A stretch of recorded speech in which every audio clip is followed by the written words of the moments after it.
ለተሰኞ ግንቦት 10 ቀን 2018 ዓ.ም ሰላም ጤና ይስጥልን የተከበራችሁ ተመልካቾቻችን ከናሁ ቴሌቪዥን የሀገር ውስጥና የባህር ማዶ ዜናዎቻችን ወደ እናንተ የሚደርሱበት ጊዜው አሁን ነው። ከዜናዎቹ ጋር ዳና ታደሰ አብራችሁ ቆይታ አደርጋለሁ። አብራችሁ ሁኑ።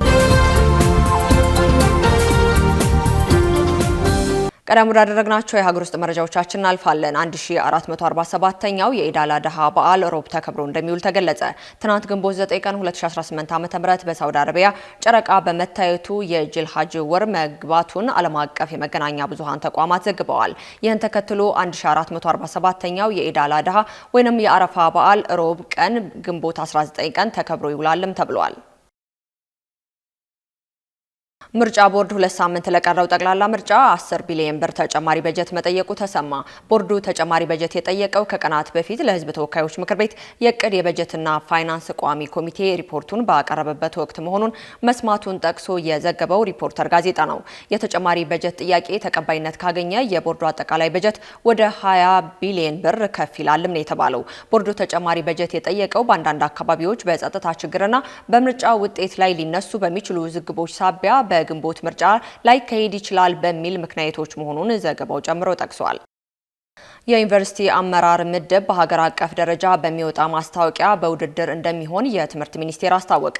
የመንግስት ዩኒቨርሲቲ አመራር ምደባ በሀገር አቀፍ ደረጃ በሚወጡ ማስታወቂያዎች እውቀትና ችሎታን መሰረት ባደረገ ውድድር እንዲሆን እየተሰራ መሆኑን የትምህርት ሚኒስቴሩ ፕሮፌሰር ብርሃኑ ነጋ ገልጸዋል። ሚኒስቴሩ ይህንን ያሉት ከአሶሳ ዩኒቨርሲቲ ማህበረሰብ አባላት ጋር ሰሞኑን ውይይት ባደረጉበት ወቅት ነው። ዩኒቨርሲቲዎች በዘር የሚተሳሰሩበት ቦታ ሳይሆን በእውቀትና በችሎታ እንዲሁም ደግሞ በውድድር ሰዎች የሚገቡበት ከልብ የማሰብ የመወያያና ጥናትና ምርምር የሚደረግባቸው ተቋማት እንዲሆኑ ማድረግ ያስፈልጋልም ሲሉ ተደምጠዋል። ዩኒቨርሲቲዎች ከምንም አይነት ፖለቲካ ተጽዕኖ ነፃ መሆን አለባቸው ያሉት ሚኒስቴሩ ዩኒቨርሲቲዎች በነፃ ለማሰብና ለመናገር ምቹ ሁኔታዎችን የሚፈጥሩ ተቋማት መሆን አለባቸውም ሲሉ መልእክታቸውን አስተላልፈዋል። የጣና በለስ ስኳር ፋብሪካ 5000 ሰራተኞች እንደሚፈልግ አስታወቀ። የጣና በለስ ስኳር ፋብሪካ ዳግም ወደ ማምረት መሸጋገሩን በይፋ የገለጸ ሲሆን ይህን ተከትሎ የሰራተኛ እጥረት እንዳይገጥመውም አስታውቋል። ይህን ተከትሎ ፋብሪካው 5000 አዳዲስ ሰራተኞች እንደሚፈልግ የገለጸ ሲሆን በዚሁም መሰረት ጥሪውን አቅርቧል። ፋብሪካው ሙሉ አቅሙን ወደ ስራ ሲገባ ከ24000 ሄክታር በላይ መሬት እንደሚያለማና በቀንም ከ12000 ኩንታል በላይ ስኳር እንደሚያመርት አስመልክቷል። ለዚህም ሰፊ እንቅስቃሴ ከ23000 በላይ ዜጎች በቋሚነትና በጊዜያዊነት መቅጠር የስራ ፈጣሪዎችን እድል የመፍጠር አቅም አለው ሲልም ነው የገለጸው። በአሁኑ ወቅትም ከነበረበት የሰው ኃይል በተጨማሪ አዲስ 5000 ሰራተኞች እንደሚፈልግ ያሳወቀው ፋብሪካው ስራ ፈላጊ ወጣቶች ወደ ፋብሪካው በመምጣት የተዘጋጀውን የስራ እድል እንዲጠቀሙም ጥሪ አቅርበዋል። ካሽጎ በየትኛውም ዓለም ሆነው በማንኛውም ሰዓት ለወገኑ የሚደርሱበት ፈጣን የገንዘብ መላኪያ ተከፈተሎ። ማስተርና ቪዛ ካርዶን በመጠቀም ከ5 እስከ 20 ዶላር የሚልኩበት አዲስ የገንዘብ መላኪያ መንገድ። ካሽጎን ለየት የሚያደርገው የትኛውም የገንዘብ ዝውውር በፍጥነት አገልግሎት ከመስጠቱም ባሻገር ለማንኛውም አገልግሎት ምንም አይነት ክፍያ አለመጠየቁ ነው። በሀገራችን ታሪክ ገንዘብን ከውጪ ወደ ሀገር ቤት በማስተላለፍ በመተግበሪያ መልክ አገልግሎት መስጠት የጀመረው የመጀመሪያው ሀገር በቀል የገንዘብ መላኪያ ዘዴ ካሽጎ ከ4500 በላይ ባሉ የባንክ ቅርንጫፎች አገልግሎት እየሰጠ ይገኛል። ገንዘቦን በሰኮንዶች ልዩነት ውስጥ ይፈልጉ በአካውንቶ ወይንም በእጆ ቆጥረው የሚወስዱበት ልዩ ዘዴ።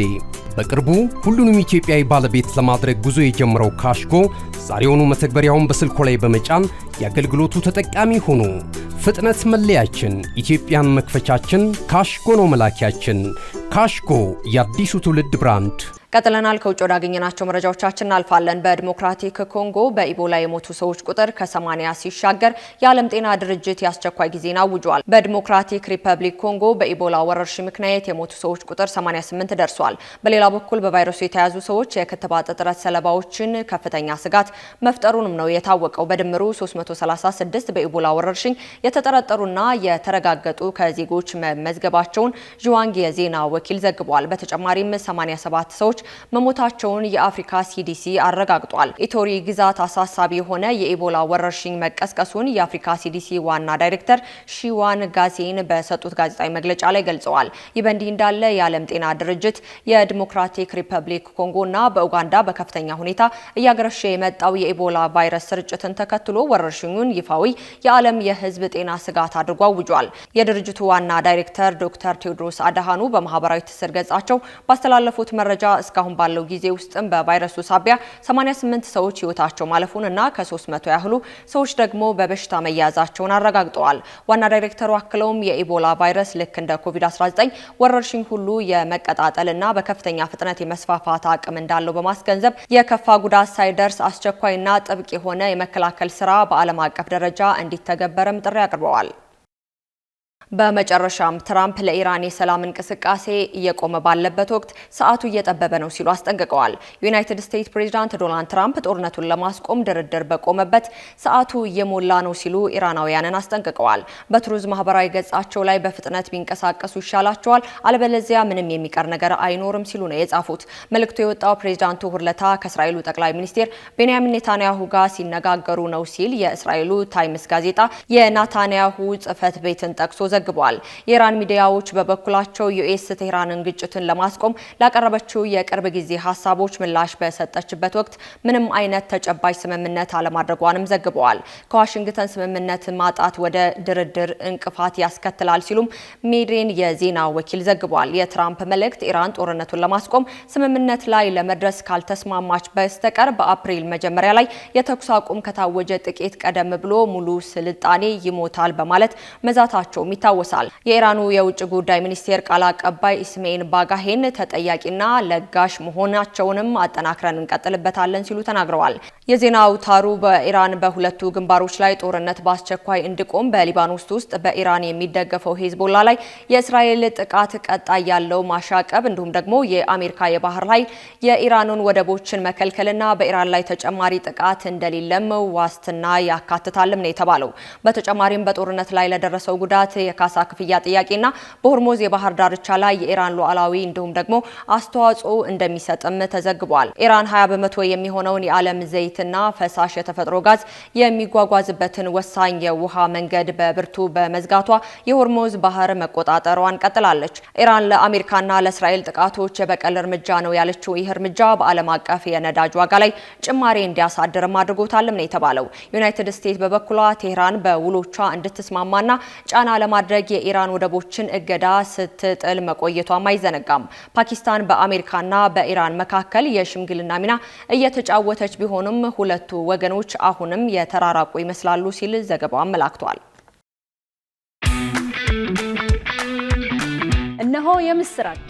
የ10 አየር መንገድ የበረራ ትኬት ለውድ ደንበኞቹ በተቀላጠፈና አስተማማኝ በሆነ መንገድ እያቀረበ ያለው በዚህም በደንበኞቹ የተመሰገነው ጉዞጎ አሁን ደግሞ ተደራሽነቱን በማስፋት ተጨማሪ ባንኮችን በማካተት ለውድ ደንበኞቹ የበለጠ አስተማማኝ ለመሆን ችሏል።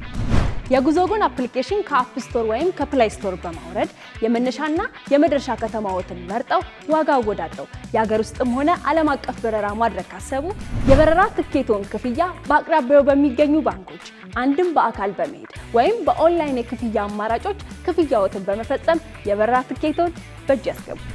ከዚህም በተጨማሪ እንደ ሁል ጊዜው ወደ ጉዞጎ የጥሪ ማዕከላችን 7473 በመደወል ከሙሉ የበረራ መረጃ ጋር የ24 ሰዓት የትኬት አገልግሎት ማግኘት እንደሚችሉ ስናበስሮ በታላቅ ደስታ ነው። ለበረራዎ ጉዞጎ።